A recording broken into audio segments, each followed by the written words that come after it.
이상민 의원은 지금 나가셔가지고 이걸 우리가 황야에 나갔다 그러거든요. 몸도 불편하신 분인데 밖에 이렇게 방황하게 만들면 안 되는데 원래 보통 이제 어떤 분이 탈당을 할 때는요 뭐 여러 가지 이유가 있겠지만 탈당을 하고 나서 바로 갈 곳이 있어야 돼요. 근데 내가 갈 곳이 없는 상태에서 일단 질렀어요. 탈당을 했어. 저 대전에 이상민하고 관련돼 있는 사람들 몇 명 탈당했더만 절대 받아주지 마요. 앞으로는 미친 짓거리 하는 거야. 이상민은 지지자 정당 우리 당원들한테까지도 한 번도 사과하지 않고 난 이재명이 싫어요 하고 나간 거예요. 근데 막상 나가면 이런 게 있어. 진짜 정부 감각 더럽게 없는 거야.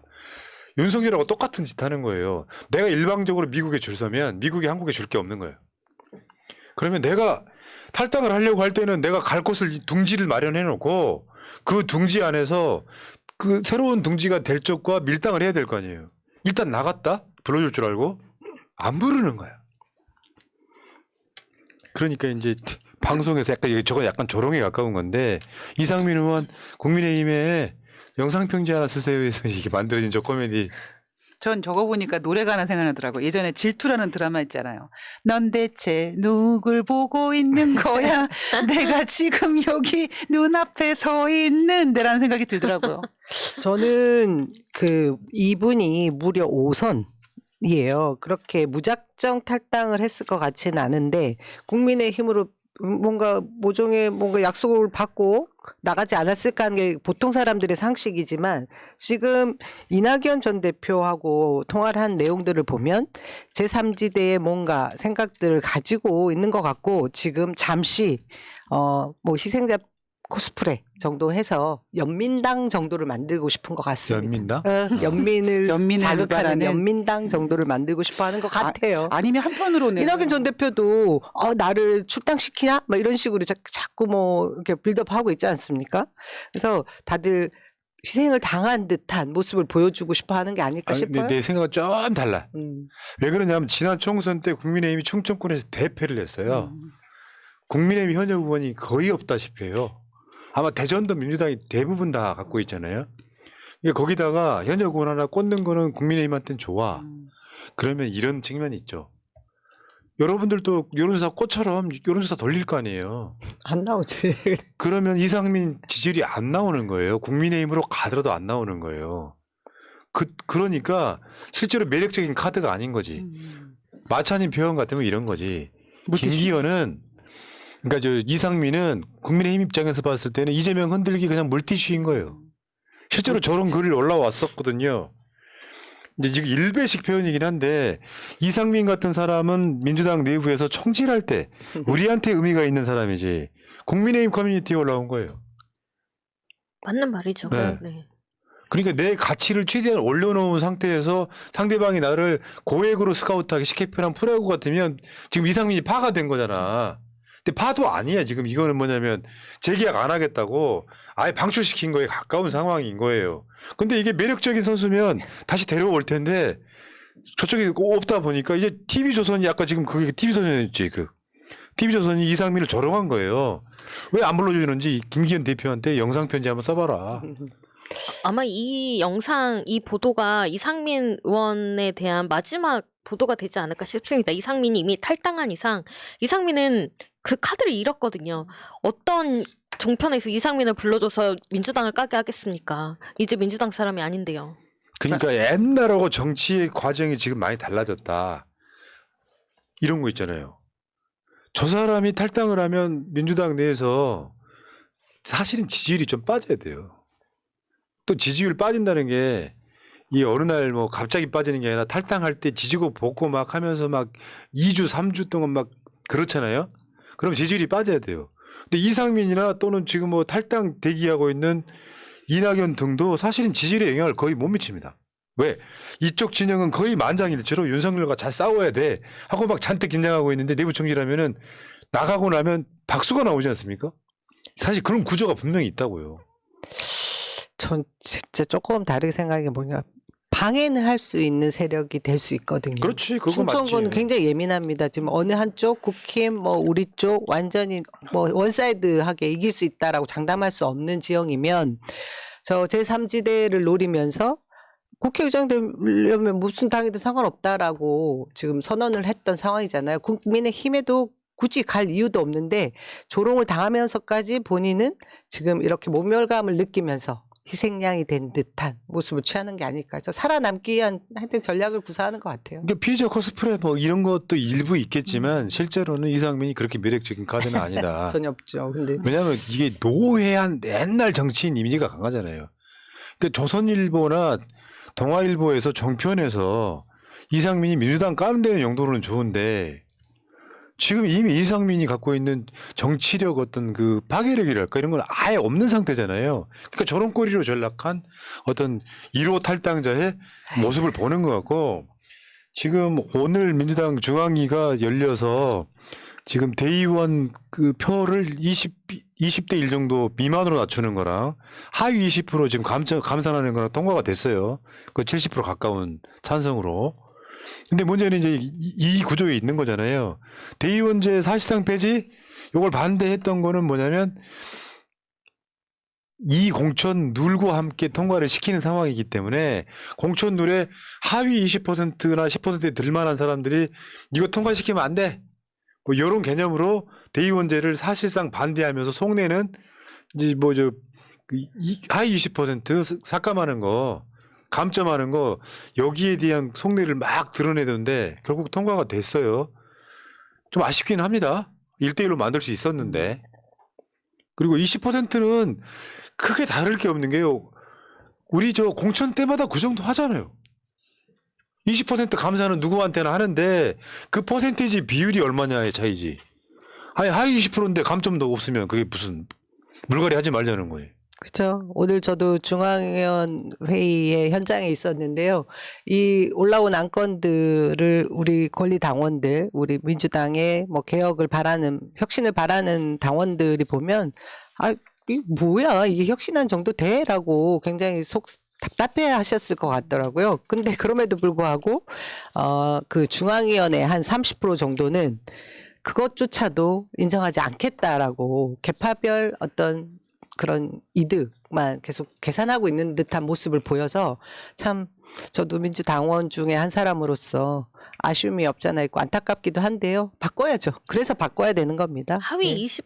20%의 후보들이 반발하는 거 아닙니까? 자신이 못하고 있다라는 거를 충분히 알고 있기 때문에 그래서 공천이 어렵겠구나 때문에 반발하는 거 아닙니까?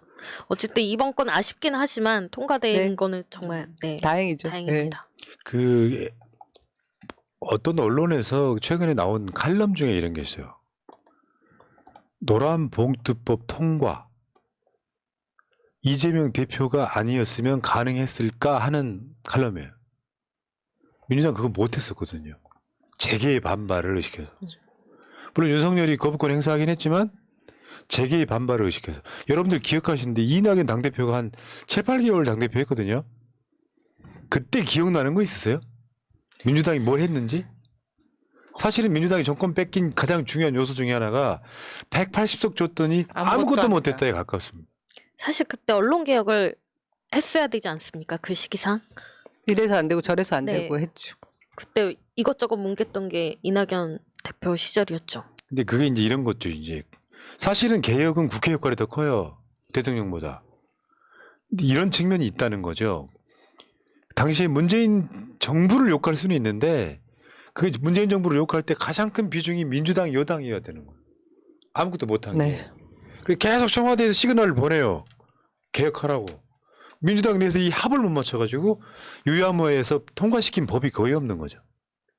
그러면 민주당이 그때 기민하게 움직여서 검찰 개혁도 하고 뭐 노동 개혁도 하고 언론 개혁도 했으면 저는 민주당의 의석을 아니 그 정권을 뺏겼다고 생각하지 않거든요. 그러니까 지금 이런 부분이랑 똑같은 거예요. 개혁한다는 게 명분이 있잖아. 박용진 같은 사람 나와가지고 대의원 뭐 저 표 60대 70 유지하는 게 뭐 해야 된다라고 막 자기 그 동료 의원들한테 뭐 서한 보내고 그랬다잖아. 그냥 개혁당하는 게 싫은 건데 그게 대의원제를 명분으로 이거 통과시키면 안 돼. 나 하위 20%야. 이거 하면 나 떨어져. 이게 우리는 이제 눈에 보이잖아요. 이상민도 크게 다를 거 없어요. 이상민도 하위 20% 안에 들어가는 사람이에요. 여러분 지금 전화들 오실 거예요. 자기 그 지역. 현역 국회의원 평가하고 있잖아요, 지금. 전화번호 나한테 이게 왔어. 02-3775-0941. 되게 간단해. 민주당 무슨 현역 질문 하나예요. 평가입니다. 음. 당신 지역 김병기 의원에 대한 평가 매우 잘했다. 1번 하니까 나 바로 1번 누르고 끊었어요. 우리 김병기, 최종병기 말 정말 잘하고 계시고요. 제가 오늘 중앙위원회 현장에서 저한테 아까 어떤 분도 문자 주셨더라고요. 왜 발언 안 했냐. 정말 입이 근질근질했습니다. 근데 우리 그 원외위원장 중에 그 한영태 경주에서 오신 원외위원장님 계세요. 정말 속 시원하게 발언하셨는데 앞에서 말한 현역 의원들 그 감사안에 대한 불만들 평소에 잘하지 그러셨어요. 이 말씀 한마디도 하셨어요. 그게 정답이더라고요. 맞죠. 근데 이제 문제는 지금까지는 그래도 괜찮아. 이거 뭐 통과됐든 뭐 그게 왜 저 전당대회 룰을 지금 통과시키냐 같은 건 개소리고 다음 전당대회요 1년 안 남았어요. 내년 8월 달이야. 그러면 이제 8개월 정도 남은 거예요. 또 그 당에 닥쳐갖고 하잖아요. 똑같은 사람들이 똑같이 비판할 거야. 진짜 고치지 왜 지금 고치려고 하냐. 그래 왔습니다. 어? 지금. 원래 그런 거예요. 그러니까 지금 이제 이게 이런 거지.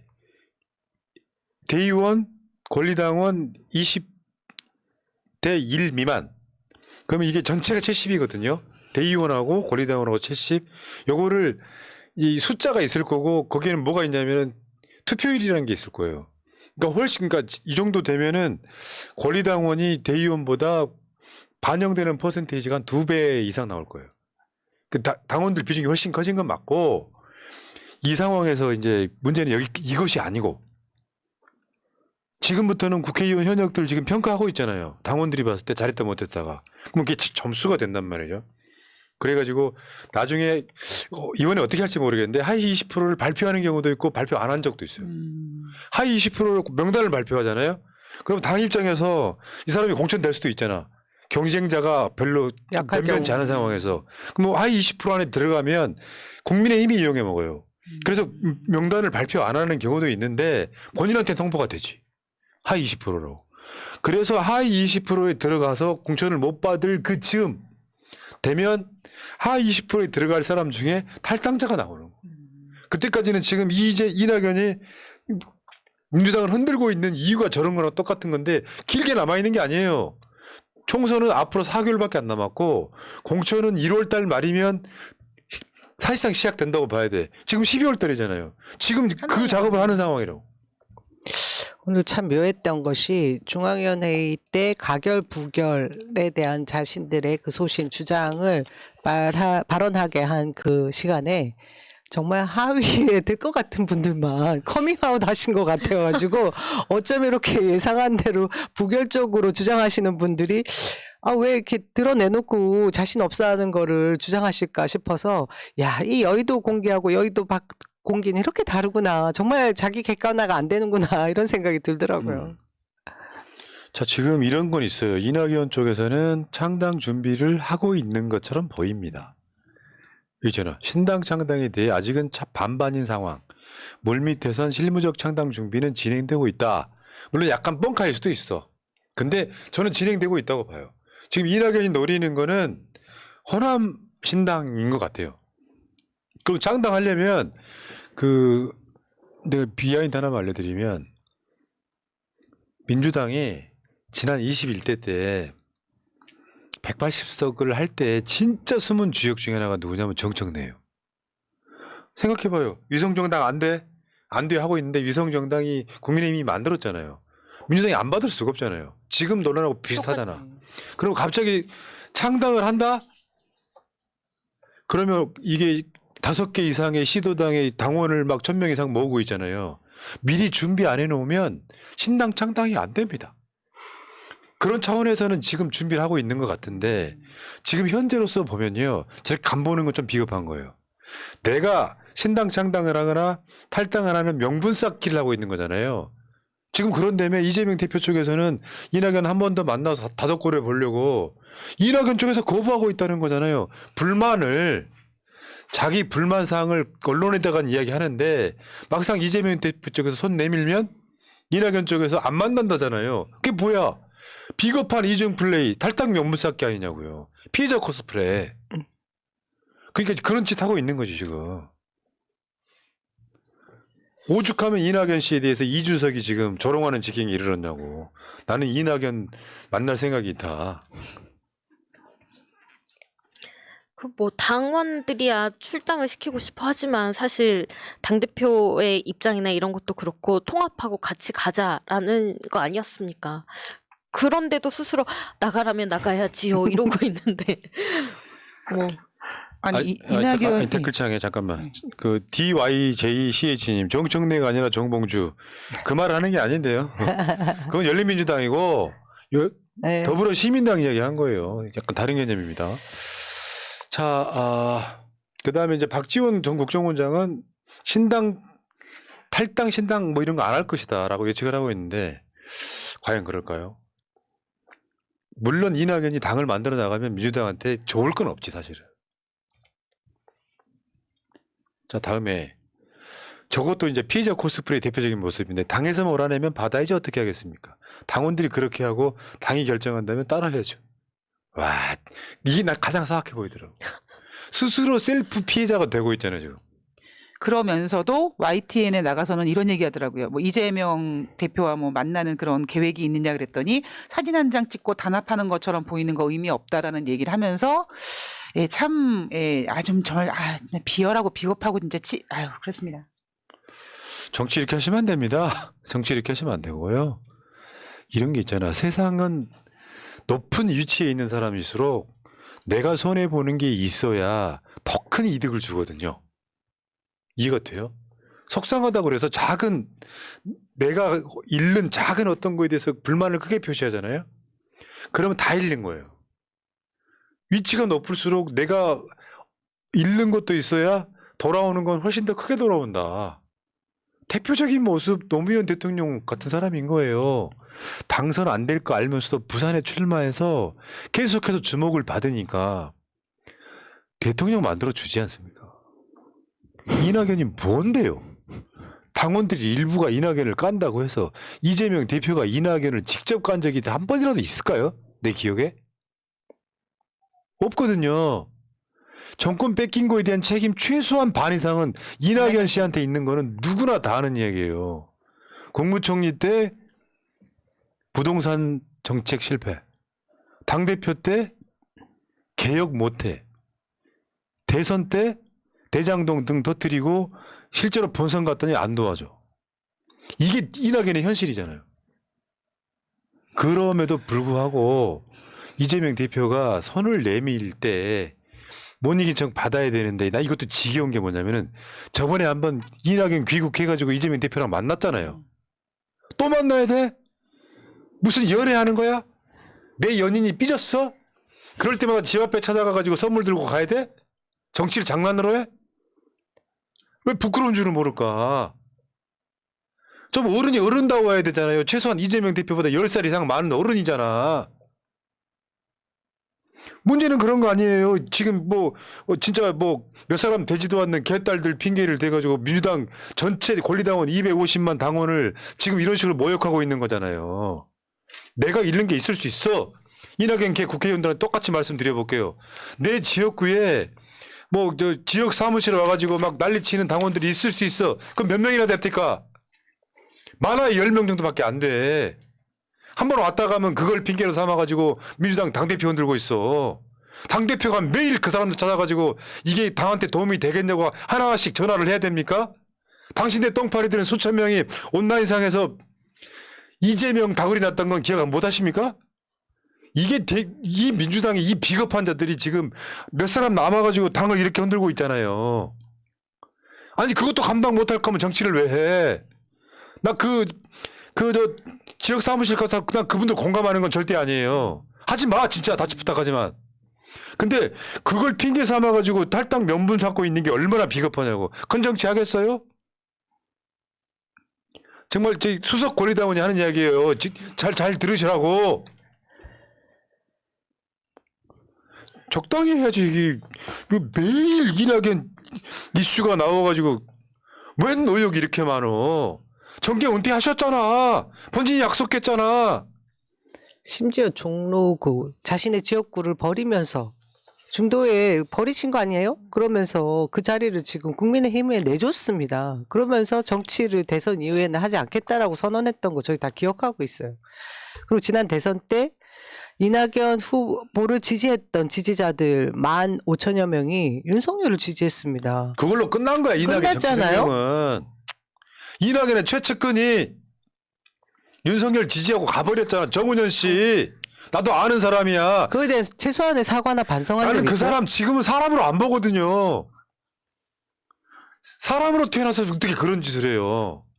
거기에 대한 사과 한마디도 안 했잖아요. 만약에 이낙연이 후보였는데 이재명 대표의 최측근인 누군가가 윤석열 지지했다고 생각해봐봐. 이재명 지지자 뭐 지금 젠마을 있다고 쳐. 젠마을이 윤석열 지지했다고 쳐봐요. 이재명 대표 정치 끝나죠. 대체 무슨 양심들이라는 게 있어. 그리고 지금 민주당이 예산안 합의 부분이 있거든요.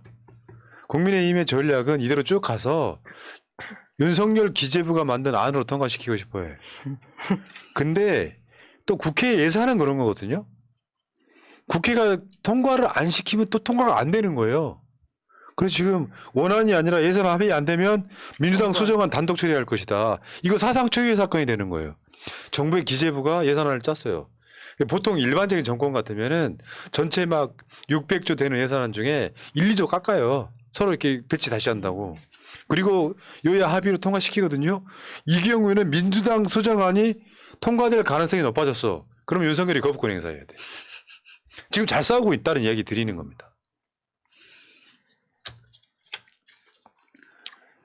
좀, 네, 민주당 수정안대로 갔으면 좋겠습니다. 지금까지 해온 것처럼 좀 제대로 밀어붙였으면 좋겠습니다. 윤석열이 다 삭감한 거 민주당에 다시 회복시키고 민생 예산으로 다시 회복시킨 것들이 있잖아요. 그런 것들 통과되기를 바랍니다. 그래야 우리가 총선에서 또 이길 수 있는 거 아니겠습니까? 맞습니다. 그리고 민생을 살리는 길이기도 하고요. 그리고 정치에 관심이 없으신 분들은 민주당이 예산안을 돌려놓아서 만약에 통과가 되면은 혹시 이거 윤석열이 해준 거야 이렇게 생각하실 수 있으니까 여러분들께서 새날 방송을 열심히 좋아요 눌러주시고 구독하고 눌러주시고 홍보하셔가지고 이거 민주당이 하는 거구나, 민주당이 한 거구나, 윤석열 아무것도 못하는구나 라는 거를 좀 알려주셔야죠. 여기까지 할게요. 자, 오늘 방송 여기까지. 새날은 오늘 오후에는 저녁에 방송이 없다. 아유 좀. 그래도 일은 계속돼요. 참 이따가 이후에 한 20분 후에 정봉주 TV로 가시기 바랍니다. 여기까지 하겠습니다. 방송 끝. 감사합니다.